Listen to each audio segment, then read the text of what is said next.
السلام علیکم۔ بنو قینقاع یہودیوں کے 3 بڑے قبیلوں میں سے ایک قبیلہ تھا جو مسلمانوں کا حلیف تھا۔ نبی کریم صلی اللہ علیہ وسلم نے میثاق مدینہ میں ان کو اپنے ساتھ حلیف بنایا تھا۔ وایوں کے سن 2 ہجری میں جنگ بدر کے بعد ایک مسلمان خاتون ان کے ایک بازار میں گئی،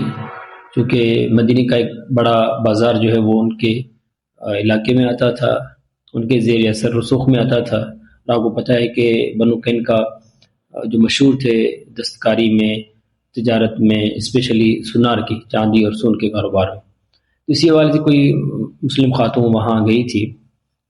تو وہ جو تاجر تھا، سونارا تھا، اس نے شرارت کرنے کی خاطر وہ جو مسلمان خاتون کو چادر جو چہرے پہ لپٹی ہوئی تھی، پورے جسم پہ لپٹی ہوئی تھی، تو اس نے کیا کیا کہ اس چادر کو نا کسی چیز میں پھنسا دیا نیچے،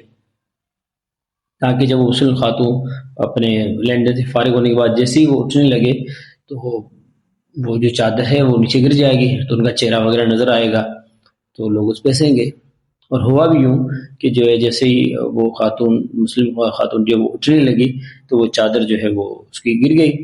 بے پردگی ہو گئی۔ تو سارے جو یہودی تھے، دکان والے تھے، تاجر تھے، وہ ہنسنے لگے۔ تو اس پہ ایک مسلمان وہاں سے گزر رہا تھا، تو اس نے یہ دیکھا، اس کو یہ بات بہت بری لگی اور وہ ان سے الجھ گیا،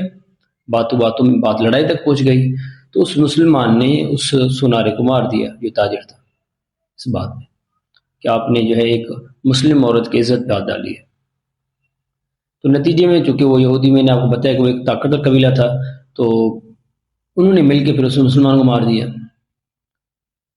تو یہ آپ علیہ الصلوۃ والسلام کے علم میں بات آئی،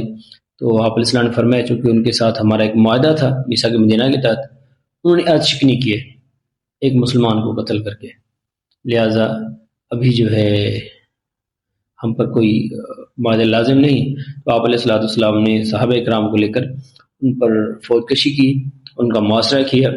اور بات یہاں تک پہنچی کہ ان کا حلیہ نکلا کہ سارے جو بنو قینقاع کا قبیلہ ہے وہ اپنا علاقہ چھوڑ کے یہاں سے چلے جائیں، تب ان کا محاصرہ ختم کر دیا گیا۔ تو دیکھیں، ایک خاتون کے عزت کی خاطر اکیلا مسلمان نے حتیٰ الجھ گیا، اور ان کی عزت کی خاطر نبی کریم صلی اللہ علیہ وسلم جو ہے وہ پورے بنو قینقاع قبیلے کا محاصرہ کیا کہ آپ نے ایک عورت کی عزت کو ہاتھ لگایا اور آپ نے جو معاہدہ تھا اس کی پاسداری نہیں کی۔ لیکن عجیب بات ہے کہ آج کل چھوٹی چھوٹی بچیاں، آپ دیکھیں قصور والا واقعہ دیکھیں، ابھی ریسنٹلی جھنگ والا واقعہ دیکھیں، اور ابھی بالکل 1-2 دن پہلے آپ سرگودا والا واقعہ دیکھیں، یعنی انسانیت شرما جاتی ہے کہ 7 سال والے اور 5 سال کے چھوٹے بچوں کو بخشا نہیں جاتا، ان کے ساتھ درندگی کی جاتی ہے، ان کو پھر قتل کیا جاتا ہے۔